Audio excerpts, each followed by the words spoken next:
ತಾಜಾ ಕಳ್ಳೆಕಾಯಿ ಗರ್ಮ ಗರಂ ಕಳ್ಳೆಕಾಯಿ ಬೆಂಗಳೂರು ಕರಗದ ಬಸವನ ಪರಿಚಯ ಬಡವರ ಬಾದಾಮಿ ಕಳ್ಳೆಕಾಯಿ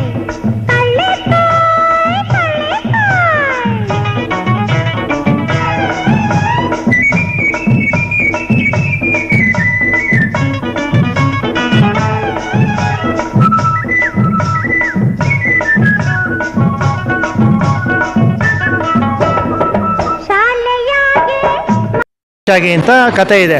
ಆ ಬೆಳೆನೆಲ್ಲ ಈ ಬಸವಣ್ಣ ಬಂದು ತಿಂದು ಬೆಳೆನೆಲ್ಲ ಹಾಳು ಮಾಡ್ತಾ ಇತ್ತು ಅಂತ ಒಂದು ಪ್ರತೀತಿ ಇದೆ. ನಂತರ ಈ ರೈತರು ಈ ಬಸವಣ್ಣನ ಮೊರೆ ಇಟ್ಟರು, ನಾವು ಬೆಳೆದಂಥ ಇದು ಕಳೆಕಾಯಿ ಬೆಳೆನೆಲ್ಲ ತಿಂದೆ ಬೆಳೆನೆಲ್ಲ ಹಾಗೆ ಬಿಡು, ನಾವು ವರ್ಷಕ್ಕೊಂದು ಸರಿ ನಿನಗೆ ಪರ್ಷೆ ಅಂತ ಕಳೆಕಾಯಿನೆಲ್ಲ ತಂದು ಪೂಜೆ ಮಾಡಿಸ್ತೀವಿ ಅಂದಾಗ ಕಲ್ಲಾಗಿ ಕೂತಿದೆ ಅಂತ ಒಂದು ಪ್ರತೀತಿ ಇದೆ.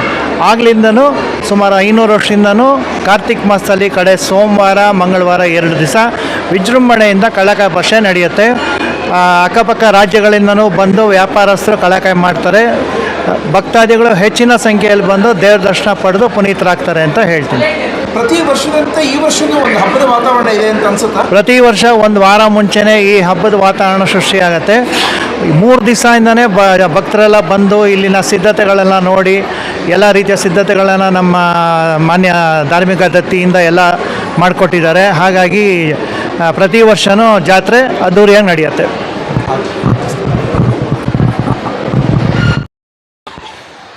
ನೋಡಿ ಬಂಧುಗಳೇ, ನಮ್ಮ ದೇಶದಲ್ಲಿ ಸಣ್ಣ ಸಣ್ಣ ವಿಚಾರಗಳಿಗೂ ಒಂದು ಇತಿಹಾಸ ಇದೆ. ಇನ್ನು ಧಾರ್ಮಿಕ ಕ್ಷೇತ್ರ ಅಂತೂ ಹೇಳೋ ಹಾಗೇ ಇಲ್ಲ. ಕಡಲೆಕಾಯಿ ಪರ್ಸೆಗೆ ಎಂಥ ಒಂದು ಇತಿಹಾಸ ಇದೆ ಅಂತ ಸಾಮಾನ್ಯ ಜನಕ್ಕೂ ಗೊತ್ತು. ಈ ಕಡಲೆಕಾಯಿ ಪರ್ಸೆ ಅಂತಂದ ತಕ್ಷಣ ಯಾವುದೋ ಸಿನಿಮಾದಲ್ಲಿ ಒಂದು ಗೀತೆಯನ್ನು ನೋಡ್ತೀವಿ, ಮತ್ತು ವರ್ಷ ಕಡಲೆಕಾಯಿ ಪರ್ಸೆ ಅಂತ ಅಂದರೆ ಒಂದು ಹಬ್ಬದ ವಾತಾವರಣ ನಿರ್ಮಾಣ ಮಾಡ್ತೀವಿ. ಅದರ ಇತಿಹಾಸವನ್ನು ತಿಳ್ಕೊಳ್ಳೋದಿದೆಯಲ್ಲ, ಅದು ದೊಡ್ಡದು. ಈ 3 ದಿವಸ ಕಡಲೆಕಾಯಿ ಪರ್ಸೆ ಏನಾಗುತ್ತೆ, ಇಡೀ ಬೆಂಗಳೂರು ಮಹಾನಗರದಲ್ಲಿ ಒಂದು ಹಬ್ಬದ ವಾತಾವರಣ ನಿರ್ಮಾಣ ಆಗುತ್ತೆ. ಆ ಸ್ಥಳದಲ್ಲಿ ಇದ್ದೀವಿ. ಚಂದ್ರಶೇಖರ್ ಅಂತೇಳಿ ಇಲ್ಲಿ ಸ್ಥಳೀಯರು ಮತ್ತು ಇದರ ಬಗ್ಗೆ ಸಾಕಷ್ಟು ವಿಚಾರಗಳನ್ನು ತಿಳ್ಕೊಂಡಿರುವಂಥ ವ್ಯಕ್ತಿ. ಅವ್ರು ಏನು ಹೇಳ್ತಾರೆ ಅಂತ ಕೇಳೋಣ. ನಮಸ್ಕಾರ ಸರ್. ನಮಸ್ಕಾರ. ಯಾರು ಕಡಲೆಕಾಯಿ ಪರ್ಷೆಯನ್ನು ಮೊದಲ ಬಾರಿಗೆ ನೋಡ್ತಾ ಇದ್ದೀವಿ, ಮೊದಲ ಬಾರಿಗೆ ಕೇಳ್ತಾ ಇದ್ದೀವಿ, ಮತ್ತು ಎಲ್ಲರೂ ಕೂಡ ಕಡಲೆಕಾಯಿ ಪರ್ಷೆಗೆ ಬಂದಿದ್ದೀವಿ. ಅವರೆಲ್ಲರಿಗೂ ಕಡಲೆಕಾಯಿ ಪರ್ಷೆಯ ಶುಭಾಶಯಗಳು. ಈ ಹಬ್ಬ ತುಂಬ ವಿನೂತನವಾದಂಥ, ತುಂಬ ಅದ್ಭುತವಾದಂಥ ಹಬ್ಬ ಇದು. ಹಬ್ಬವೇ ಅಂತ ಹೇಳ್ಬೋದು. ಸುತ್ತಮುತ್ತಲು ಬಸವನ ಗುಡಿ ಎಲ್ಲವೂ. ಇವರು ಹೇಳಿದಂತೆ ಇದರ ಇತಿಹಾಸವನ್ನು ತುಂಬ ಒಂದು ಮೆಲುಕು ಹಾಕ್ಕೊಳ್ಬೇಕು ಅಂತ ಹೇಳಿದ್ರೆ, ಇದು 100 ವರ್ಷಗಳಿಂದ ಈ ಕಡಲೆಕಾಯಿ ಪರ್ಷೆ ನಡೀತಾ ಬಂದಿದೆ. ಇದರ ಇತಿಹಾಸ ಏನು ಅಂತ ಹೇಳಿದ್ರೆ, ಇಲ್ಲಿ ಸುತ್ತಮುತ್ತಲು ಅನೇಕ ಗ್ರಾಮಗಳು ಇದ್ವು. ಇಲ್ಲಿ ಒಂದು ನದಿಯೂ ಹರಿತಾ ಇತ್ತು, ಋಷಭಾವತಿ ನದಿ ಅಂಥೇಳಿ. ಅದರ ಆಧಾರದ ಮೇಲೆ ಇಲ್ಲಿ ಕಡಲೆಕಾಯಿ ಬೆಳೀತಾ ಇದ್ದರು. ನಮ್ಮೆಲ್ಲರಿಗೂ ಗೊತ್ತಿದೆ ಕಡಲೆಕಾಯಿ ಅಂತ ಹೇಳಿದ್ರೆ ಅದರ ಅರ್ಥ ಕಡಲಿಂದ ಬಂದಂತಹ ಕಡಲೆಕಾಯಿ ಅಂಥೇಳಿ. ಇದು ಮೂಲತಃ ಹುಡುಕಿದ್ರೆ ಕಡಲೆಕಾಯಿ ಅದಾದ ಮತ್ತಿರ್ಗ ಇಂಗ್ಲೆಂಡಿನ ಕಡೆದು ಅಂತಂದು ಹೇಳ್ತಾರೆ. ಆದರೆ ಈಗ ಅದಕ್ಕೆ ಹೆಚ್ಚು ಹೋಗೋದಕ್ಕಿಂತ ಈ ಕಡಲೆಕಾಯಿಯ ಪರ್ಷೆಯ ಒಂದು ಮಹತ್ವವನ್ನು ತಿಳಿಸ್ತಾ ಬರ್ತೀನಿ. ಈ ಕಡಲೆಕಾಯಿ ಸುತ್ತಮುತ್ತಲು ಭಾಗದಲ್ಲಿ ಗದ್ದೆಗಳಿದ್ವು. ಗುಟ್ಟಳ್ಳಿ ಇರ್ಬೋದು, ಮಾವಳ್ಳಿ ಇರ್ಬೋದು, ಗವಿಪುರ ಇರ್ಬೋದು, ಈ ಸುತ್ತಮುತ್ತಲು ತುಂಬ ಅದ್ಭುತ ದಾಸರಹಳ್ಳಿ ಇರ್ಬೋದು, ಈ ಥರ ಅನೇಕ ಕಡೆಗಳಲ್ಲಿ ಕಡಲೆಕಾಯಿಯನ್ನು ರೈತ ಬಾಂಧವರು ತುಂಬ ಖುಷಿಯಿಂದ ಸಂತಸದಿಂದ ಬೆಳೀತಾಯಿದ್ರು. ಆಗ ನಡೆದಂತಹ ಒಂದು ಘಟನೆಯ ಮುಖಾಂತರ ಇದು ಈ ಕಡಲೆಕಾಯಿ ಪರ್ಷೆಯನ್ನು ಹೇಳುತ್ತೆ. ಈ ಕಡಲೆಕಾಯಿ ಪರ್ಷೆ ಇಲ್ಲಿ ಬೆಳೀತಾ ಇದ್ದಂತಹ ಗದ್ದೆಗೆ ಒಂದು ಬಸವ ಬಂದು ಅದಾದ ಮತ್ತಿರ್ಗ ಎಲ್ಲ ಗದ್ದೆಗಳನ್ನು ಹಾಳು ಮಾಡಿ ಹೊರಟೋಗ್ತಿತ್ತು. ಹಾಗಾಗಿ ಇದನ್ನು ನೋಡಿದಂಥ ಒಬ್ಬರು ಈ ಥರ ಹಿಂಗೆ ಬಸವ ಬರ್ತಾ ಇದೆ, ಇದನ್ನೆಲ್ಲವೂ ಹಾಳು ಮಾಡಿ ಹೋಗ್ತಾ ಇದೆ, ಅದಕ್ಕೆ ಏನು ಮಾಡಬೇಕು ಅಂತ ಕೇಳ್ಕೊಂಡಾಗ ಅದಾದ ಮತ್ತಿರ್ಗ ಬಸವನ ಬೆನ್ನನ್ನು ಅಟ್ಟಬೇಕೇನಾದರೂ ಅದು ಹೋಗಿ ಅದನ್ನು ಸರಿಯಾದಂಥ ಒಂದು ಶಾಸ್ತಿಯನ್ನು ಮಾಡಬೇಕು ಅಂಥೇಳಿ ಎಲ್ಲರೂ ಕಾಯ್ಕೊಂಡು ಒಂದು ರಾತ್ರಿ ಕೂತ್ಕೊಂಡಿರ್ತಾರೆ. ಆದರೆ ಅದೇ ಥರ ಬಸವ ಬರುತ್ತೆ, ರಾತ್ರಿ ಬಂದು ಗದ್ದೆಯನ್ನೆಲ್ಲ ಎಷ್ಟು ಬೇಕೋ ಅಷ್ಟು ಮೇಯ್ದು ಅದಾದ ಮತ್ತಿರ್ಗ ಹಾಳು ಮಾಡಿ ಅದನ್ನು ಬೆನ್ನಟ್ಟಿಸ್ಕೊಂಡು ಈ ರೈತರು ಹೊರಡ್ತಾರೆ.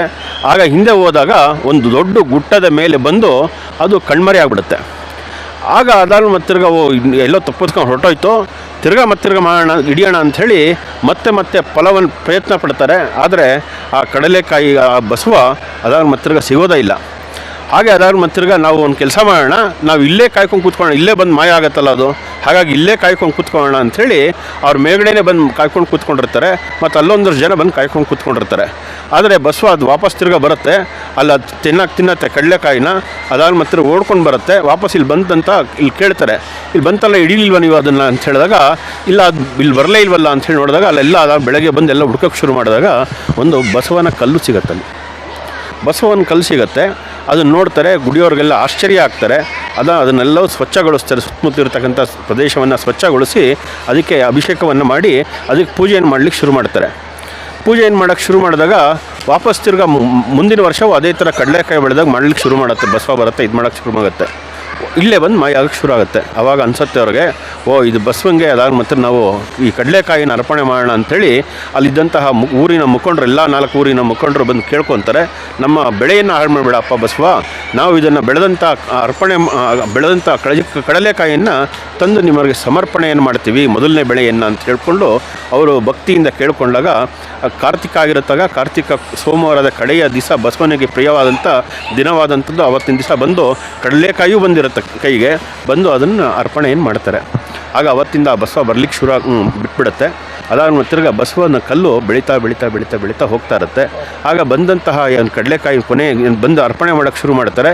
ಆಮೇಲೆ ಹೊರಗಡೆ ಉಳಿದಂಥದ್ದನ್ನು ಅಲ್ಲೇ ಮಾರಾಟ ಮಾಡಲಿಕ್ಕೆ ಶುರು ಮಾಡ್ತಾರೆ.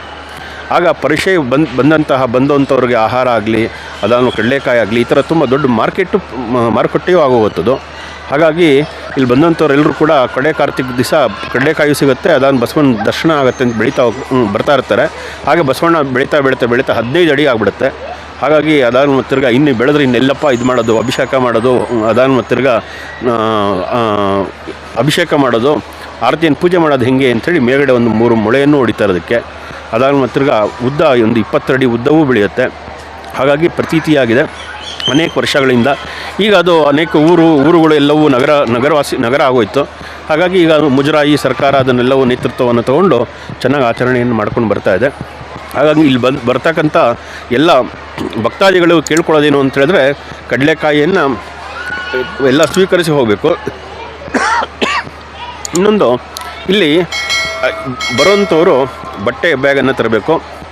ಇನ್ನೊಂದು, ಪ್ಲಾಸ್ಟಿಕ್ಕನ್ನು ಕಡಿಮೆ ಬಳಸಬೇಕು ಅಂಥೇಳಿ